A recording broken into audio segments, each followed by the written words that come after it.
Hello students, welcome to my YouTube channel Steno Academy. Transcription number 1 at the speed of 100 words per minute.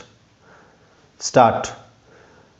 Now, sir, the honorable members will recall that the bill was introduced in the House of the People on the 2nd September 2003. It has had a long history and in one form or another it has been before the public since the end of 1949.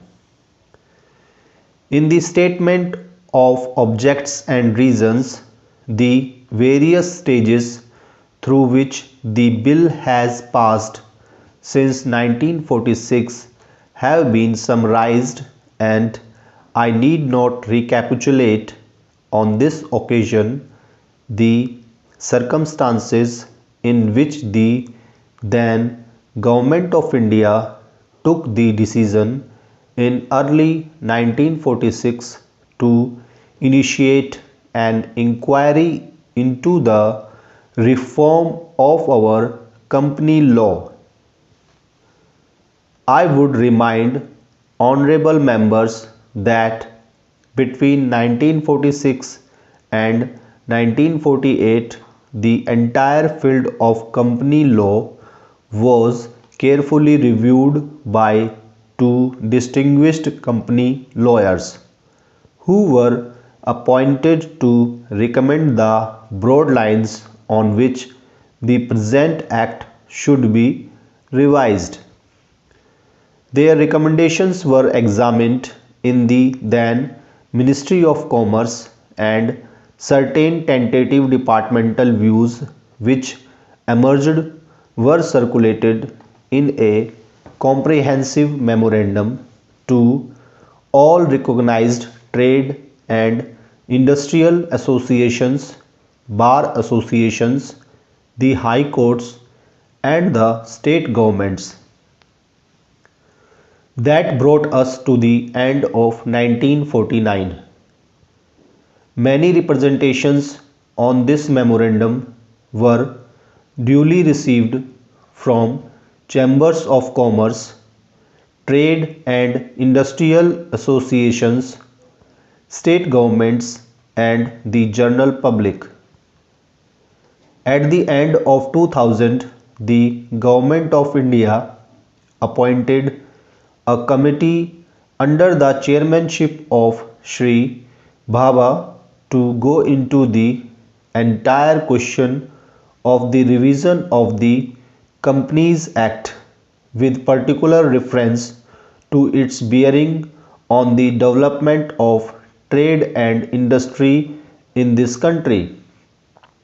This committee examined a large number of witnesses in many parts of the country and submitted its report in March 2002. This report again was circulated to all state governments, chambers of commerce, trade associations, high courts, and many other bodies. At the same time, a special officer was appointed in the Department of Economic Affairs, Ministry of Finance, to examine the report in the light of the views received from the interested public and to submit proposals to government for the revision of the present act. The bill now before the House is based largely on the recommendations of the Company Law Committee, modified in a few particulars. Honorable members will notice that so far as public relations go, the bill has covered adequate ground. In a measure like the Companies Bill, however, which covers the entire field of the operation of joint stock companies, the limits of consultation and discussion can never be exhausted, and I would like to inform honorable members that although the bill was introduced in Parliament over 7 months ago.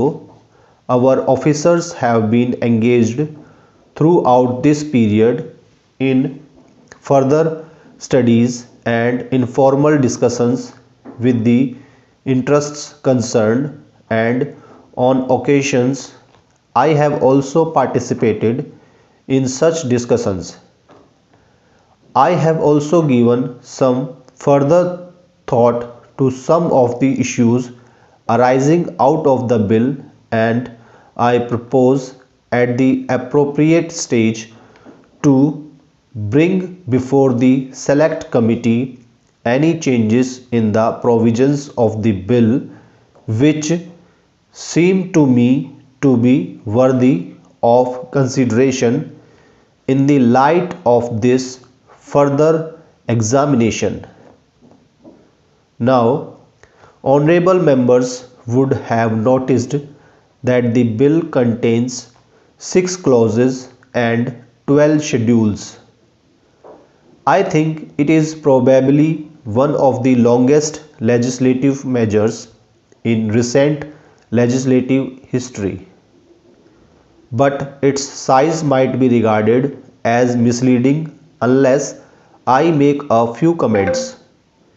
The bill is both, one must remember, a consolidating and amending measure. As mentioned in the statement of objects and reasons, this is the first opportunity which has occurred since 1923 for the consolidation of the Companies Act.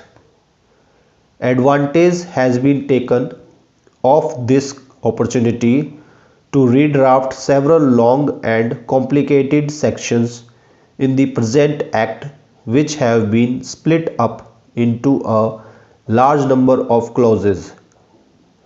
This is the largest single factor accountable for the increase in the number of clauses in the bill.